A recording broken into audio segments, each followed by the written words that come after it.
shadows of the night, under Cold War's silent veil, a secret invasion whispers where the brave and cautious sail. Morse code in the alleyways, hidden in the lines they lay. Fog and ice are allies, a deadly game to play. Agents move like shadows, their cards close to their chest, dancing on the tightrope in a high-stakes covert quest. Whispers of the war under the cold peace they hide. Spies and darkened figures where the secrets do abide.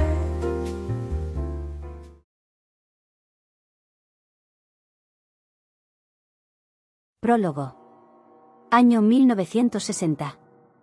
La Guerra Fría ha congelado a naciones enteras, pero en las calles oscuras de Buenos Aires, un conflicto mucho más antiguo sigue latiendo en las sombras.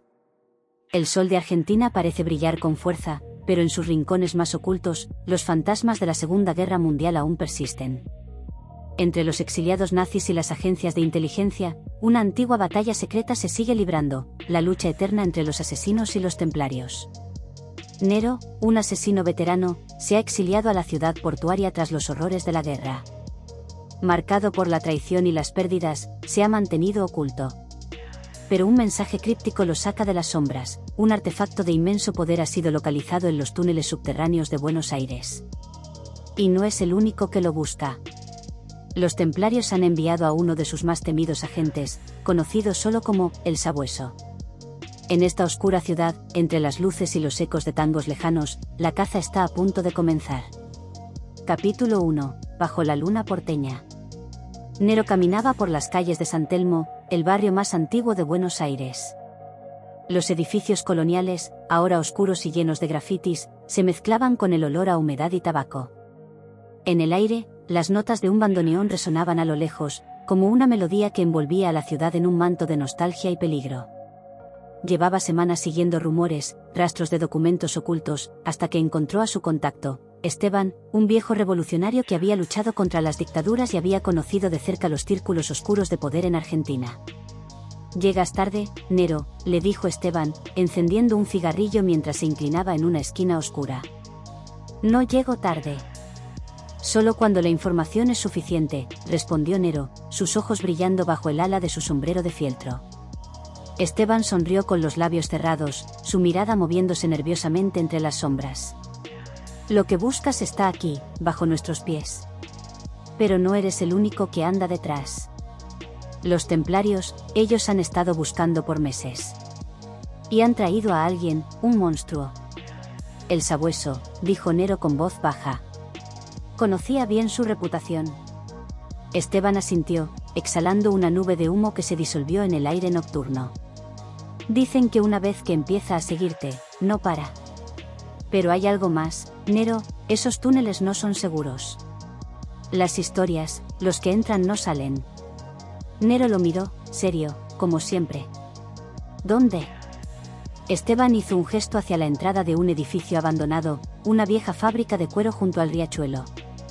Desde allí se accedía a los túneles subterráneos, construidos por órdenes militares durante los años del gobierno nazi simpatizante en Argentina. «No hay vuelta atrás una vez que entras, amigo», dijo Esteban mientras apagaba su cigarrillo y se alejaba. Nero se ajustó la gabardina y desapareció en la oscuridad.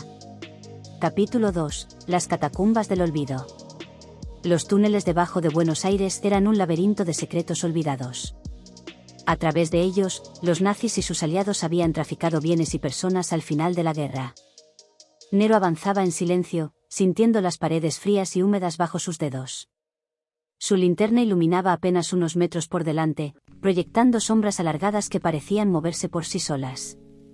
El eco de sus pasos resonaba a lo lejos, pero no era el único sonido. Un goteo constante de agua y un susurro sutil llenaban el aire. La historia de la ciudad estaba escrita en esos túneles, pero también algo más antiguo. Algo que no debía ser desenterrado. Mientras Nero avanzaba, vio que alguien había estado allí antes. Huellas recientes en el barro, marcas en las paredes. Se detuvo un momento, escuchando. «Estás cerca, Nero», una voz retumbó desde la oscuridad. Giró rápidamente, desenfundando una hoja oculta. Desde las sombras emergió el sabueso, su figura alta y oscura, cubierto con un abrigo largo de cuero.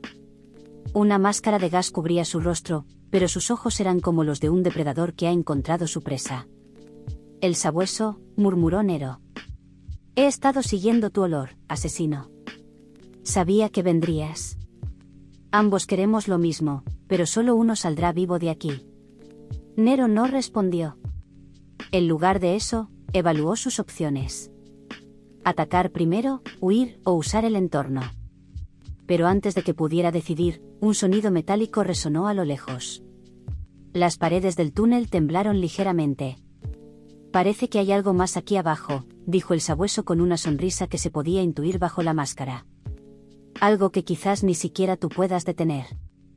Los dos hombres se miraron, pero la tensión fue rota por un gruñido profundo que reverberaba desde las profundidades del túnel. Nero retrocedió, pero el sabueso no lo dejó huir.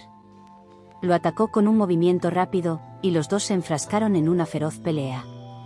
Los movimientos de Nero eran ágiles y calculados, pero el sabueso luchaba como un animal, brutal y sin piedad.